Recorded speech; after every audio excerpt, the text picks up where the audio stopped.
The alarm goes off. Morning light reaches the room. You open your eyes, and even before breakfast, coffee, or the first real task of the day, your cardiovascular system is already leaving its nighttime state. Sleep and wakefulness are not the same setting for the heart and blood vessels. During sleep, blood pressure usually follows a lower pattern. Heart rate changes. The nervous system shifts toward a quieter balance. Your body is still regulating circulation, but it is doing so under very different conditions from the ones it will face once the day begins. Then, wakefulness starts changing the picture. Signals from the brain and nervous system begin shifting.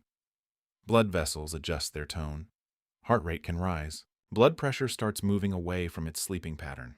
Researchers often talk about one part of this transition as the morning blood pressure surge, but that name can be misleading if it makes you picture one sudden dangerous spike. The pressure rise is only one piece of a much larger handoff. A 2025 scientific statement from the American Heart Association describes cardiovascular health as part of a broader circadian system, the roughly 24-hour timing network that helps coordinate sleep, wakefulness, hormones, metabolism, blood pressure, and many other functions. That circadian system is not one clock sitting in one place. Timing signals throughout the body help coordinate when different processes tend to rise, fall, or change direction. Light is one of the strongest signals, while sleep timing, meals, and activity also interact with that daily rhythm. So morning is not just a number on the clock. It is a change in biological state.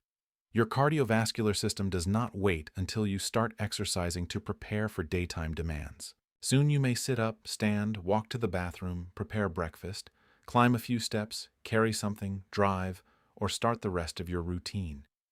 All of those activities require more cardiovascular adjustment than lying quietly asleep.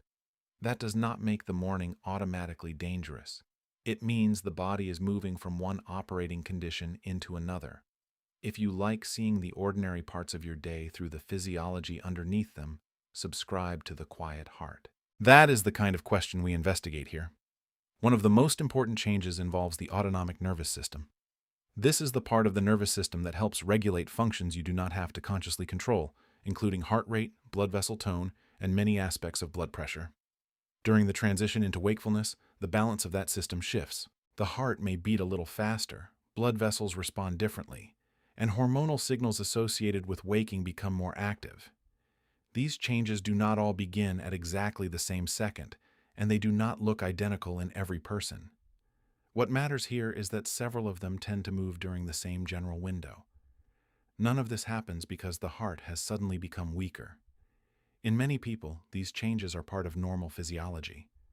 The morning rise by itself is not a diagnosis. What makes this period scientifically interesting is that several cardiovascular changes happen during the same part of the day while ordinary activity is beginning again. And that leads to a better question. If waking is a normal physiological transition, why have researchers repeatedly found that heart attacks, strokes, and some other cardiovascular events occur more often during the morning hours? The answer is not simply that blood pressure goes up. Several biological changes and everyday demands overlap. During sleep, blood pressure often falls below daytime levels. Around awakening, it begins to rise again as the nervous system shifts toward wakefulness and the body prepares for activity. Researchers study this rise using patterns collected across sleep and wakefulness, not a single reading taken at breakfast. That distinction matters because there is no one morning surge number that tells everyone whether their heart is safe or unsafe. Studies have used different definitions, different time windows, and different ways of comparing nighttime and morning blood pressure. So the morning surge is useful as a research concept. It is much less useful as a simple home verdict. And blood pressure is not moving alone.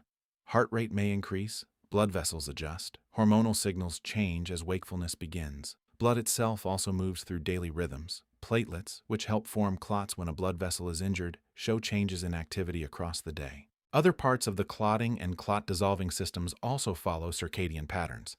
That does not make normal morning clotting activity dangerous.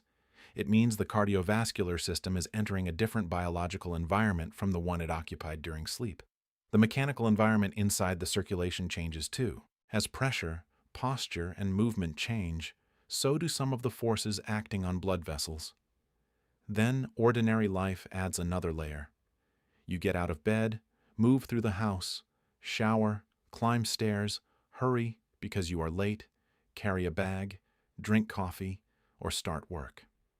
The internal transition is happening while external demands are beginning too. That overlap helps explain why researchers do not reduce the morning pattern to one mechanism. It is not simply blood pressure rises, therefore heart attacks happen. The evidence does not support a story that simple, and this is where the idea of a morning surge needs to be turned around. The surge itself is not the villain.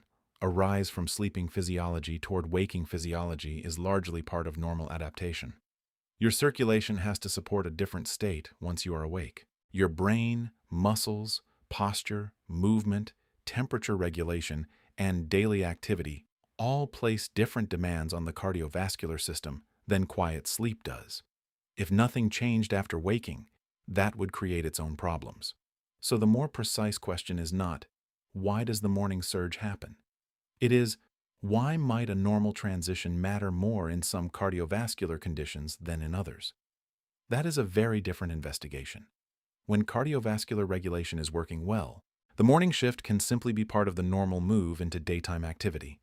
When someone has hypertension, vascular disease, impaired regulation, or another cardiovascular vulnerability, that same general transition is occurring against a different background. The morning did not create that vulnerability, but the transition may expose it differently. That distinction matters because population statistics cannot tell one individual what will happen tomorrow morning.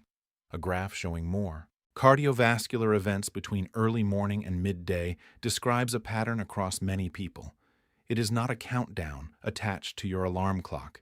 Which part changed your picture of the morning most? The blood pressure rise, the nervous system shift, or the fact that several processes overlap at the same time?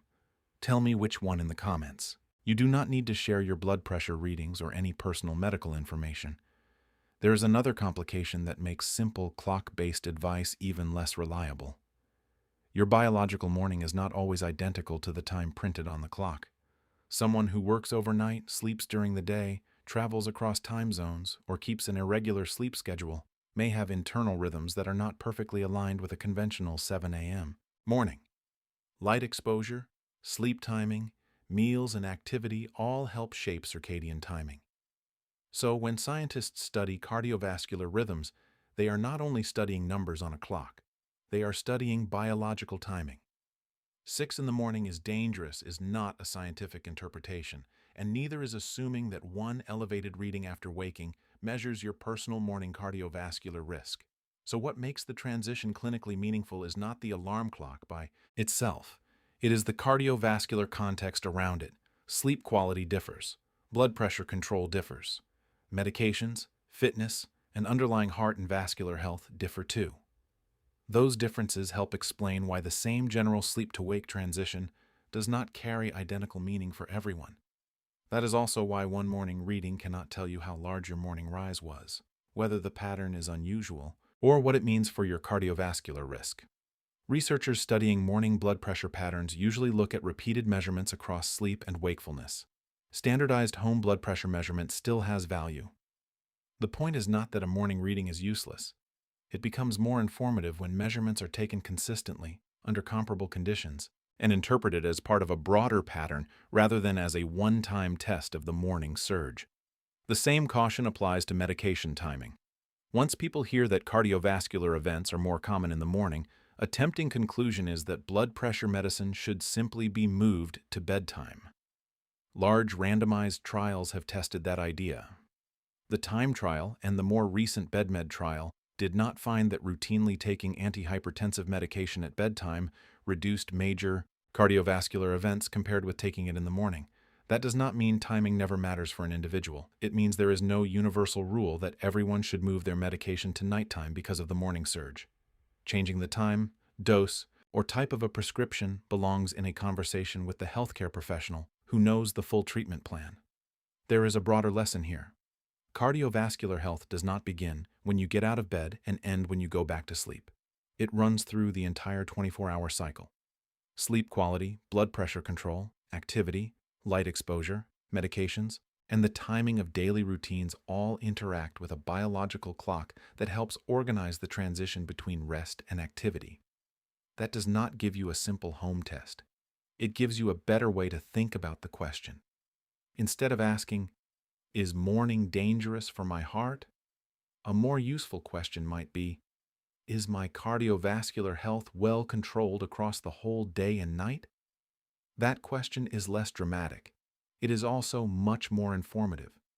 A morning walk, breakfast, travel day, or early appointment does not need to become something to fear simply because cardiovascular physiology changes after waking.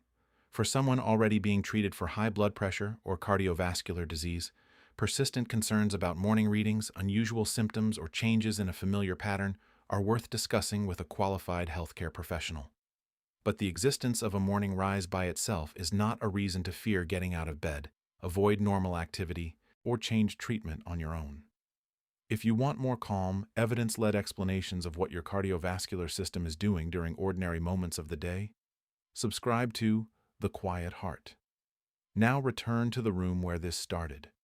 The alarm sounds. Morning light reaches the bed. At first, that moment looked almost suspicious. Several cardiovascular changes beginning at once, during the same part of the day when population studies find more cardiovascular events. But the meaning is different now. The morning surge is not one dangerous switch being flipped inside the heart. It is part of the handoff from sleeping physiology to waking life. What changes its significance is the health of the system making the transition. So the clock is not the verdict.